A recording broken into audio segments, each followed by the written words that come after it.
Hello and welcome back, you lovely smiling faces, to a brand new video here on the channel. I want to wish each and every one of you a happy new year. I hope you all had a great night, great celebrations, but I hope you stayed safe. Obviously the last year has just been a whirlwind for a lot of people. The entire world in fact. Obviously we saw a lot of damage going on in the world. We had obviously lockdown nearly worldwide, no one could do nothing, no one could go on holidays most of the year, no one could go and have fun. And obviously, through all of that, we saw bits and bobs of glimmers of hope. But what we're going to look at today is something that I found interesting that was actually wrote about a day or two ago, and it's rather funny. Well, I think it's funny anyway. So we're going to spin this around and jump straight into it. So this was the first one, because I didn't even know Johnny Depp was banned from Hollywood. Did any of you know that? Because I didn't. As you can see, will Johnny Depp's ban from Hollywood actually stick? It's an odd and probably harmful reflex to describe someone finally facing consequences for alleged misdeeds as having a bad year. After losing a liable lawsuit, not a criminal one remember, against The Sun, which labelled him this for extensive DA allegations levelled by his ex AH, losing his spot in the FB franchise, and a temporary pause to his Christian Dior ads in some markets. No, they're still worldwide and they are making a killing. Johnny Depp has begun to see tangible PR fallout. No, he hasn't. Every few weeks seems to bring a new piece detailing how spectacularly his standing has fallen in Hollywood. Earlier this month, The Hollywood Reporter delved into the actor's self-made implosion, interviewing parties close to Depp about how he's managed to tank his public goodwill. First of all, it wasn't, because they said it's sources, unnamed studio heads. It's like, yeah, if they're studio heads, they shouldn't care about having a name in the press, because to me, that just goes to show that if these people were in fact studio heads and not just, if I say a studio head said this, it will look even more devastating. That sort of thing. This week, Insider suggests that, some other insiders think Depp may never work again. Really? Following a defamation suit against AH, set for trial in May. Johnny Depp himself is looking ahead to a brighter year, however unlikely it seems. This year has been so hard for so many. Here's to a better time ahead, the actor wrote on his Instagram over the weekend. One British branding expert, don't know how to say that name, expects the May trial, which stands to be a messy, high-profile airing of grievances that likely won't break in Depp's favour, to be the final nail in the coffin of his blockbuster run. After that ruling, I'd say his brand is over. This guy, who is a British branding expert, so, to be honest with you, he's nothing. He's just someone who says, I think he can do good. That's it, literally. He then outlines the avenue for a comeback, perhaps a low-budget Netflix outing here, a film outside of the States there, but pretty much concludes he won't be the stuff of international stardom again. Yes, he will. This mostly scans as correct, given the severity and credibility of AH's allegations, but only safe to think of his career as over in the inside baseball, Dior advertisement variety.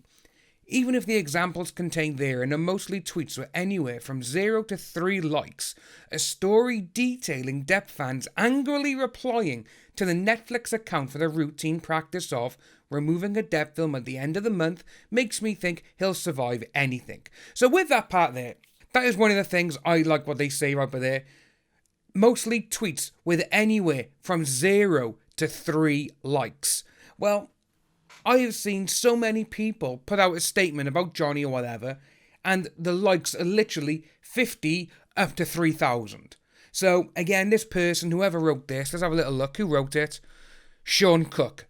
He probably fancies AH, because, again, this seems to be a rolling theory now, that you got a lot of men who are writing for AH, or writing about this entire situation, and they all seem that saying, her allegations are devastating. Even though she lied. Even though there's evidence proving that she lied.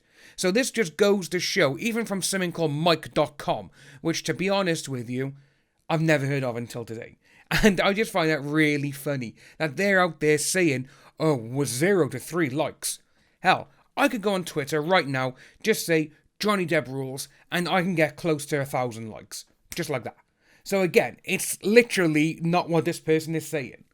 And then it goes on. So one crisis PR rep told a Hollywood Reporter in the aforementioned piece that he's largely immune to blowback from a large swathe of fans.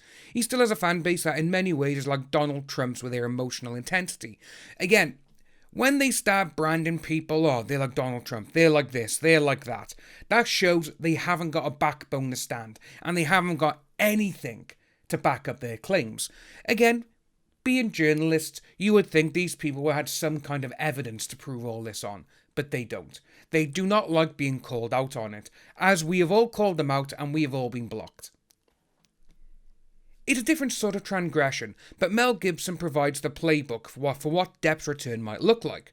The marquee projects are gone, but he'll facilitate between indie thrillers, straight to VOD clunkers, and supporting roles in films like Daddy's Home 2. Again, they're saying that, oh, he's done this, straight to this. He directed Heartbreak Ridge.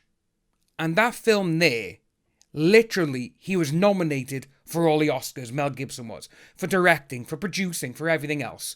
And then they're saying, oh, he's only doing these. They're doing Lethal Weapon 5. That's going to be a huge action film. So again, the people who see this, they don't like to put in the actual facts, because they know that people are going to call them out on them, like I have here.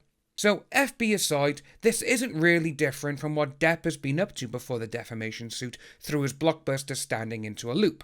There were supporting turns in mid-budget successes like Murder on the Orient Express, which was a huge film, but also marginal flops like City of Lies and The Professor. Given enough time from the limelight, Depp will likely slide right back into the zone of relative obscurity if he, and enough of his most zealous believers, still want to chase it. So, just that last part by there, saying his believers, they're trying to make it out like it's a cult, it's a religion. It's not. A lot of people who are supporting Johnny Depp at this moment in time are the ones who have either been victims themselves and they can see exactly what's going on, or it's people who are like, actually, this guy's been wrong. We've seen the evidence. We've heard it as well. But again, no, these people don't want to go out of their way to actually bring correct facts to the table, because they know for a fact that they can't write a piece on him as saying, oh, well, he's actually a good guy because she lied because we have evidence. It sucks, but that's the way it goes. And that's the way these people go on. And I just found that really funny, because when you see people like this Scott guy, this Sean Cook, not Scott Campbell is the one from We Got It Covered. He just wants to be down on everything. He's the kind of guy who's like, oh, I know what I can do. I'll write something about someone's bad state of their health or whatever. That'll make me feel better. He's probably known as like what the schoolyard bully was. Bullies other kids to make himself feel better. That's exactly what this Sean Cook guy sounds like. But that's what we got. But anyway, guys, I really do hope that you all, like I said earlier, had a great New Year's Eve. I hope you're staying safe. Looking forward to the new year and what 2021 brings to us. Hopefully, it's going to be a lot better than the last year. So if you are new to the channel, please like and subscribe. Hit that notification bell for future updates, and I'll see each and every one of you soon.